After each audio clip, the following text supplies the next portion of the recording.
All right, we're here with the karate hottie, Michelle Waterson. There she is right there. And all of our listeners know you from our show, The Ron and Ian Show. You've been on with us before. Ron's been with Hooters forever, and we talked to you last time about being a Hooters and a waitress and how much that has kind of, shaped your life and given you that platform to go forward and be an uber popular MMA fighter now. And let's start off by thanking you, not just for the lunch today, but for now I like sushi. Really? So, and I don't know if it's because of you, but I tell you what, I'm a fan. You're welcome. And even more important, I think me and your husband are BFFs. So we're cool, and we continue to be. And we always follow you. We post all your stuff on ronandian.com. You got to, before we get into the fighting stuff, we got to talk about the fun stuff. You guys north of the border, taking that dip into the water. Yes. We were talking about that on air for probably a good 20 minutes. Just take everybody through what you guys did and why you did that. Well, so we've kind of known that we're going to fight Yon Jacek for a while. And so even before we went out to Calgary, we've been in training. Mm-hmm. And so at home, we have a home gym and we have a sauna and we have a cold plunge. And that's something, it's kind of like our morning routine is we get in the sauna and we get in the cold plunge. And heading out to Calgary, we were working out, but we didn't have a cold plunge. So we said, hey, why don't we jump in a natural cold plunge in the glaciers of Calgary? So we hiked up the mountains, and it was beautiful, by the way. Who went in? It was, I think all of us. It was one of those things. It was like, well, if I do it, you got to do it. We all got to do it. That's right. It's a family affair. Exactly. And so we were kind of like hesitant to do it because we're looking at the lake and it's beautiful, but nobody's jumping in and there are people around, and so we're thinking, is this even allowed? Are we able to do it? So we Googled it, and yes, you can get into the lake. Nobody does it because it's like 30 something degrees, but we already told ourselves that we were going to do it, so we did it, and we went live when we did it, and it was pretty hilarious, and it kicked our butts. It's funny because we actually brought up a map and we tried to pinpoint the map where you guys were because you checked in on Instagram, so we were trying to make sure. I think they're there. I think they're jumping in this direction. So really cool. And another thing really cool is we just saw you and your daughter teaching a class together. Yeah. That's so. I mean, she's got the Instagram now. I mean, one day you think she'll be following in your footsteps and stepping inside the octagon. What do you think? I know it's still early. Well, I'm a pretty good judge of things. Especially, I would hope.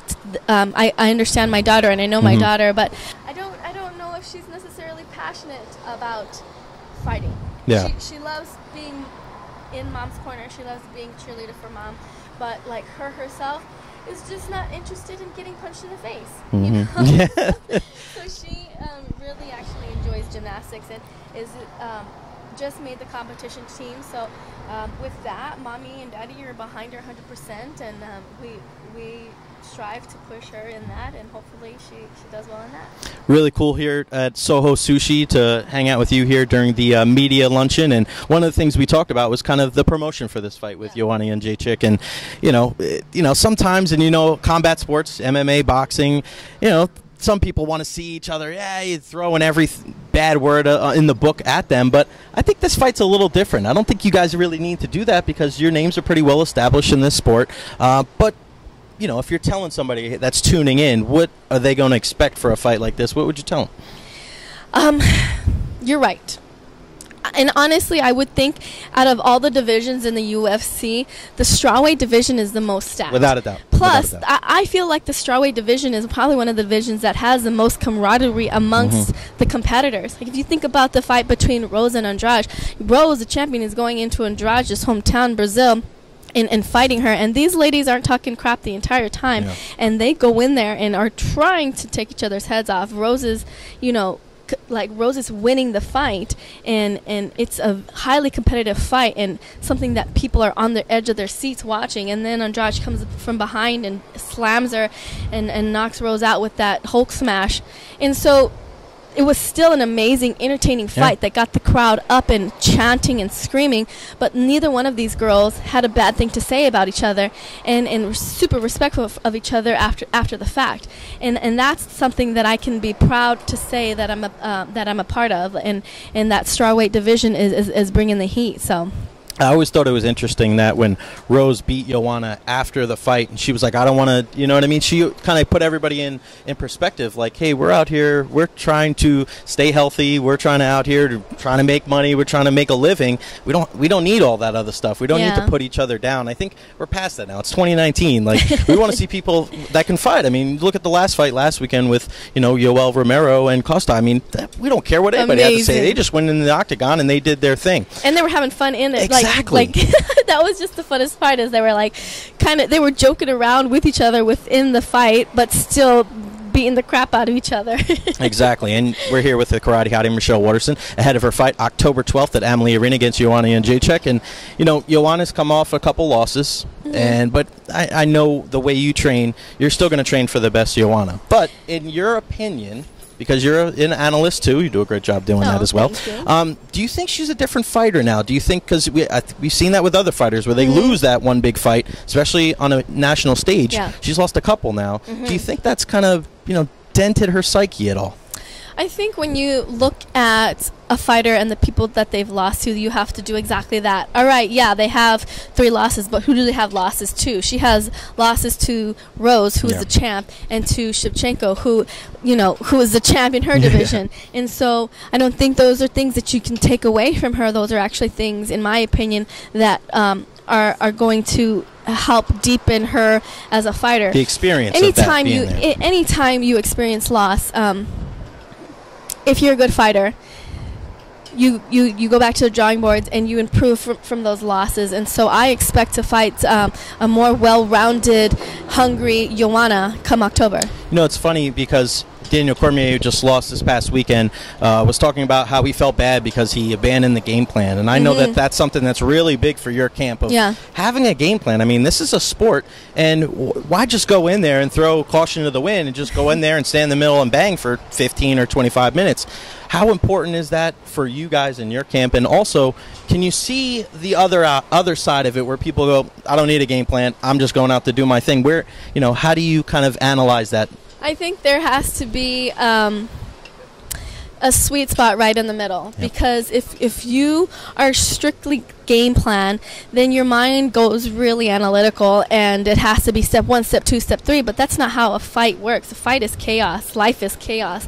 And so you have to be able to adjust and adapt on the fly, especially in a 5-round fight. That's why it's MMA. It's not boxing where we have 10, 12 rounds to strategize a formulated layout of like fighting's messy, it is. and anything can happen. And if I'm not enjoying standing up with Joanna, then I can take her down. And if I don't want to keep her in the center of the cage, I can take her to the fence. If I want it to the ground, I could take it to the ground. If I want to be on my back, I put myself on the back. And so there's just